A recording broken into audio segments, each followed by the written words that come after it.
All right. So we gotten lots of questions about testosterone, so we'll go through some of those real quick. A couple of questions were about women. Women can and do need testosterone. They can take it. They do need it. It is very, very important.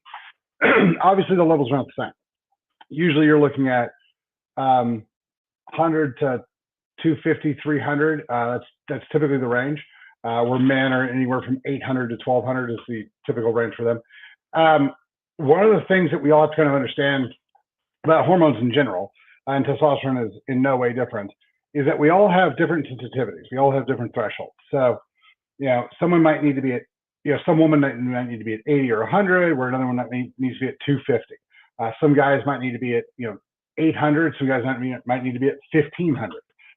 It just kind of depends on what's going on. So the way that I have people do it, regardless of where they get everything. So we have a lot of bodybuilders who are getting stuff from wherever, and we have them run through the same thing. So I have a sheet it's a spreadsheet that has the dates on it, and it has different effects. So it's like, how you feel in the gym, how's your strength going, how's your sex drive, erection function, orgasm function, mental clarity, energy, like all the things. But it also has hair loss. It has, facial hair growing. It has body hair. So it has, acne. It has those things on it as well.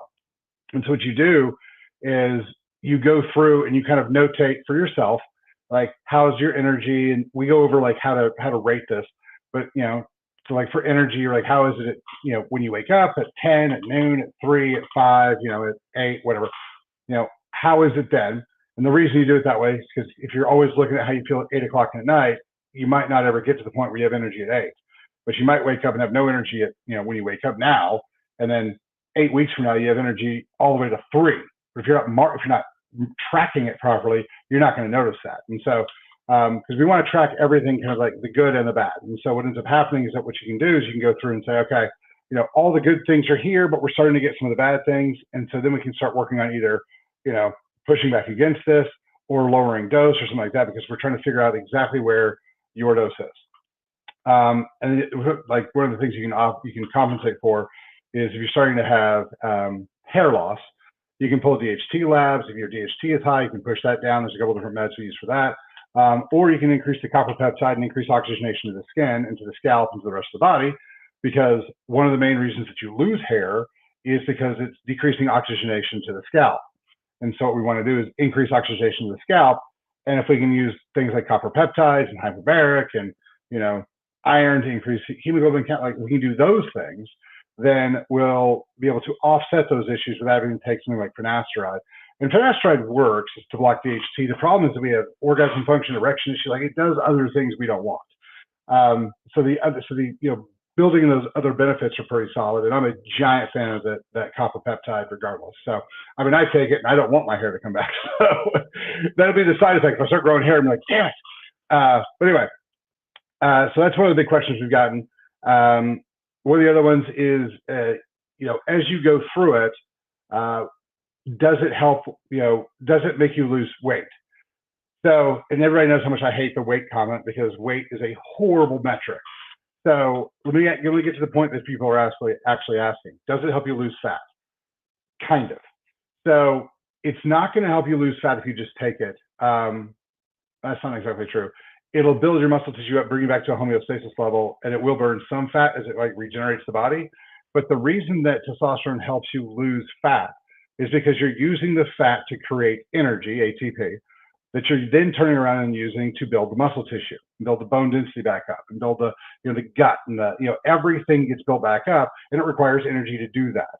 The detoxification process, the recovery process, the generation process, the breakdown process, like all that stuff requires ATP. And so your body will burn the fat, especially if we move you to a fat oxidizing state, it'll burn the fat to then turn around and create the muscle. And so that's why you have stuff like I did, where, from January to now, I've lost about 30 pounds of fat and put on a little bit more than 35 pounds of muscle. So it's just swapped. But again, the scale hasn't moved. The scale has not moved very much at all since January. So I look and feel and I am totally different body-wise, health-wise, everything than I was in January. However, the scale hasn't moved at all. And so That's why we don't use a scale. So yes, it will help you burn fat, but the reason we're burning the fat is because your body's using it to create muscle tissue. It's regenerating and healing, that type of thing. And that regeneration, that healing requires energy. The energy the body uses is not calories, it's ATP. So that's how it helps you lose fat. So, when people take, and so people ask me all the time, like, well, what about like the cutting steroids that everybody takes? Well, like Winstrol, Anavar are the ones that people are typically asking about. Halo Test is in there. There's a couple that are in there. The reason that those work really well and people think of them as cutting steroids is because people usually take them on a cutting cycle. And so what ends up happening typically on a cutting cycle is that because people don't understand chemistry, they cut their calories back because they're still working on calories. So they reduce the entire input. So the fat comes down, the carbs come down, and the protein comes down. Well, what ends up happening is that your body goes, we can't operate like this. We need more sugar. So it tears apart the muscle tissues in order to fulfill that need. And so what ends up happening is because you're taking something that's highly anabolic and highly androgenic, what ends up happening is that the rate at which you break muscle tissues down versus the rate that you build them back up becomes a little bit more on par. And so what ends up happening is that your body's shedding all this tissue, fat, muscle, bone, like all of it, because it doesn't have the nutrients to maintain standard function, but you're rebuilding the muscle tissue really, really quickly. And so the problem we get into is that when people cut, again, their calories, because they're not doing it right, when you cut your calories down, you're also going to bring your protein levels down. And as you bring your protein levels down, your body cannot regenerate as quickly, and so you're still going to lose muscle tissue, but you're not going to lose it as fast. Think of it this way. So when people do fasting cardio and fasting training, they go in, what ends up happening is that they break their muscle tissues down in order to feed their body. So they go in and they're in a fasted state, they haven't eaten all night, and so they get there and they drink a little bit of water and they're like, okay, it's time to work out. And so they start working out. Well, what ends up happening is your muscles are using the glucose that are stored inside, the glycogen, and then they're sucking stuff out of the blood tissue, out of the blood, and then the blood is sucking it out of the liver. And so as that starts to happen, your body goes, all right, we need to make more sugar for the blood, for the brain, and for everything else. And so it starts tearing apart your muscle tissues to go through gluconeogenesis to produce the sugar to run the rest of your body, because you're pushing it hard in your cardio class or in your fasting cardio state, fasting workout state. And so what ends up happening is you damage muscle tissue, you lose the muscle tissue to create the sugar. Then you go home and you have your protein shake, or you have your eggs, or whatever you're going to eat. It is your protein source. Then your body rebuilds the muscle tissue. And so what ends up happening is that you went through this state of, here you were, broke your muscle tissue. Okay, here you were, broke your muscle tissues down, then went home and ate, rebuilt your muscle tissues. So you're spinning your wheels. So you're not really gaining muscle tissue. You're not losing that much of it. But your body's just using it as a fuel source to create sugar. And so there's a lot of that. And so when you cut your calories back, you cut your proteins back, because again, in the calorie system, sugars and proteins are exactly the same. They tell you protein's gonna make you fat. Protein cannot make you fat. It is absurd.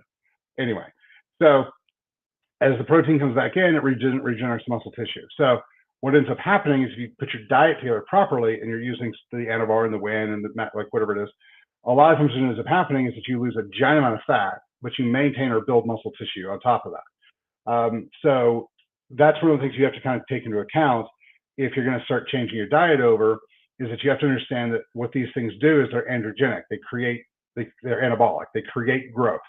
And so if you feed the body properly, it's going to create the growth. If you feed the body properly on the other side, you're going to be cutting back on the fat. Your body will be utilizing the fat that's on it to produce the ATP, to produce the growth, but you have enough protein that it now produces the growth. So you actually lose the fat while gaining muscle tissue. And so that's one of the things you have to kind of be weary of as you're going through it, is how big do you want to get?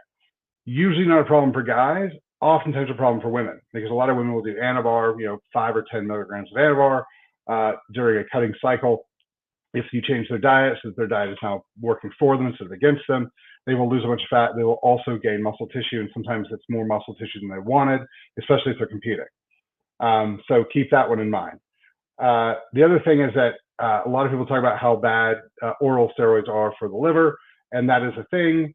However, the way that we get not around that, but the way we compensate for that is we feed the liver everything it has to have in order to break those tissues down, those chemicals down. And so it's possible to maintain normal liver function because you've increased all the chemicals it needs. So remember the eggs and the cake, analogy, the limiting reagent. You have lots of flour, lots of sugar, but you run out of eggs, you can't make any more cake. Well, that's kind of what happens to a degree.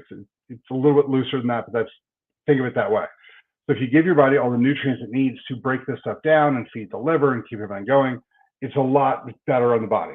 So your methylated B vitamins, specifically B6, your omega-3 fatty acids, your CoQ10, there's a list of stuff, NAC, there's a list of stuff that I would recommend for feeding the liver in case you're overdriving the system. But that's kind of the biggest piece. So if you guys have any other questions about that, hit us up, questions@chalmerswellness.com. You can drop in the comments, but that's kind of where that one is. If you guys have anything else, hit us up. Thanks for your time.